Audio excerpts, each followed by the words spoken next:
안녕하세요. 김태훈의 현명한 투자자 방송 시작하겠습니다. 신성 ENG가 드디어 이제 4분기 실적을 발표했습니다. 그런데 지난번에도 이 투자 이연에 대한 말들이 나왔지만 이렇게 심한 줄은 몰랐습니다. 매출 외형마저도 줄일 정도로 발주가 나와서 수주를 했는데 그 수주한 게 계약 날짜를 이연을 해서 그 2023년이 아니라 2024년에 투자가 된다는 게, 즉 공사 자체가 시작되는 게 2024년으로 넘어갔다는 소리죠. 특히나 삼성전자 평택공장 같은 경우는 지금 현재 먼저 그러니까 펩5죠. 그 5번째 공장을 조기에 그 공사를 시작하겠다 해놓고 지금 완전 스탑이 됐고요. 그 P4도 일부 그 완공이 된 부분에서는 파일럿으로 일부 기기가 들어간 걸로 알려졌지만 나머지 부분은 공사가 또 중단된 걸로 알려져 있습니다. P3도 지금 일부 그 생산 라인이 돌아가고 있는 쪽에서 파일럿 생산 정도만 하고 있고 본격적으로 생산을 못 하고 있는 걸로 알려져 있어서 삼성전자가 이 평택 공장과 이 용인에 새로 정부가 밀고 있는 반도체 클러스터, 이게 중복 투자가 될 수 있다는 것 때문에 이 평택 공장에 대한 투자를 좀 고민하고 있는 것이 아닐까라는 말까지 나오고 있습니다. 여기다가 이 뭐 여러 가지 SK 원도 그렇고 미국 공장이나 이런 2차전지 그 공장 같은 경우는 이제 드라이룸 같은 것들이 이제 발주가 나오는데, 발주만 받아놓고 실제로 그러니까 이 공사가 제대로 시작이 안 돼서 매출을 못 일으키는 그런 경우가 발생하고 있죠. 이거는 이제 3분기까지의 실적을 말하는 거고요. 그리고 지금 현재 뭐 클린룸이나 재생에너지 이쪽에서 이제 클린룸, 그러니까 클린룸이라고 말하는 거하고 이제 그 드라이룸이라는 게 이제 가장 큰 매출 규모가 큰 사업 분야인데, 이쪽에서 대규모로 지금 투자 이연이 발생하고 있습니다. 그러다 보니 그 매출 외형도 재작년 같은 경우 6,641억이었지만 올해는 5,770억 정도로 지금 매출 외형이 줄어들어 버렸죠. 영업이익은 210억대에서 68억을 아주 형편없이 줄어든 거고, 당기순이익도 340억대에서 152억대로 확 급감했습니다. 그래서 주가가 흘러내릴 수밖에 없는 그런 상황이 발생한 거죠.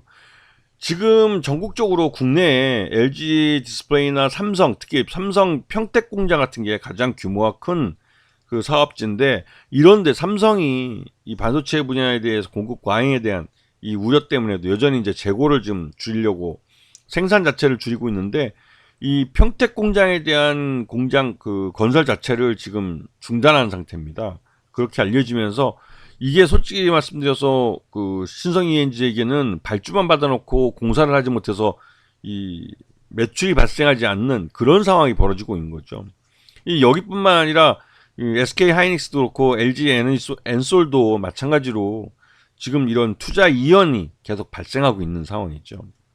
그리고 전 세계적으로도 2차전지 그 특히 인플레이션 감축법 때문에 그 미국에서 그 전기차 2차전지 공장들이 많이 세워지고 해서 드라이룸에 대한 수요가 있었는데, 이런 것에 대한 그 투자 이연이 발생하고 있어서 그 신성 ENG로서는 발주만 받아놓고 제대로 사업을 못하는 그런, 그래서 매출로 잡을 수가 없는 그런 상황이 벌어진 거죠.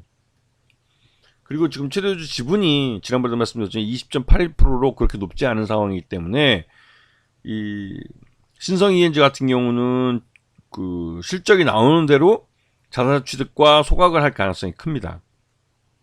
그리고 신성 ENG 같은 경우 지금 현재 주가가 지금 1,900원, 2,000원대까지 흘러내렸는데 4분기 실적을 놓고 봤을 때는 2,000원 정도가 적정 주가로 평가되고 있고, 이렇게 그 실적이 부진하게 나온 것은 투자 이연 때문에 그런 거죠. 애초에 신성 ENG가 그러니까 수주했다고 발표했던 그런 사업들이 2023년에 사업이 시작된 게 아니라 2024년으로 투자가 이연되면서 올해 실적으로 잡힐 가능성이 커진 거죠. 그렇기 때문에 신성 ENG 같은 경우는 작년에서 올해로 넘어온 이연 그 투자권들이 올해 실적을 늘려줄 수 있는 그 기대감을 갖게 하는 건 사실입니다. 하지만 올해도 아직까지 이제 전기차 분야도 그렇고 이 반도체 분야도 그렇고 언제 이 대기업들이 이제 삼성전자나 뭐 LG 엔솔이나 이런 쪽이 이 공사를 시작할지 아직까지는 그 가늠이 되지 않는 그런 상태라는 거죠. 그래서 신성이엔지 같은 경우는 발주를 많이 받아놓고도 수주를 많이 하고도 공사를 시작하지 않아서 발주처에서 공사를 시작하지 않아서 이 매출이 발생하지 않는 그런 상황이 이어지고 있습니다. 그런 부분 때문에 굉장히 아쉽긴 한데 그럼에도 불구하고 이 회사가 올해 2024년 실적 기준으로 할 때 340억대 순이익을 회복할 가능성이 높고 그럴 경우에는 2,500원 이상의 그 주가를 나타낼 가능성이 크기 때문에 그런 면에서는 올해 잠정 실적 예상 실적이죠. 예상 실적을 감안하면 그 주가는 저평가 구간에 있는 게 맞다는 생각이 듭니다. 그래서 신성이엔지 같은 경우는 분기별로 실제로 작년에 이연됐던 공사들이 새로 시작을 하는지 이런 부분들을 좀 확인할 필요가 있어 보이는 거죠. 그리고 신성이엔지가 국내 태양광 시장에 대해서는 윤석열 정부에서 이 태양광 자체를 그 문재인 정부의 어떤 그 뭐랄까요 국민 세금 도둑질 같은 걸로 이제 포장을 해버리는 바람에 우리 국내 시장에서 태양광 발전 같은 경우는 거의 시장 자체가 사라져버리고 특히나 은행권이 더 이런 태양광 쪽에 돈을 대출해 주는 걸 굉장히 꺼리고 있기 때문에 이런 부분 때문에도 그 신재생에너지 쪽에 대한 이 투자가 많이 급감한 게 사실입니다. 그러다 보니 신성이엔지는 해외로 눈을 돌려서 해외 쪽에서 이 신재생에너지의 돌파구를 찾겠다고. 근데 거기에 따른 이제 비용도 많이 들어가게 되죠. 이런 부분 때문에도 신성이엔지에게는 올해가 기회이자 또 위기이기도 한 것 같습니다. 그래서 작년 하반기하고 확실히 분위기가 좀 달라진 그런 느낌이기도 한데요.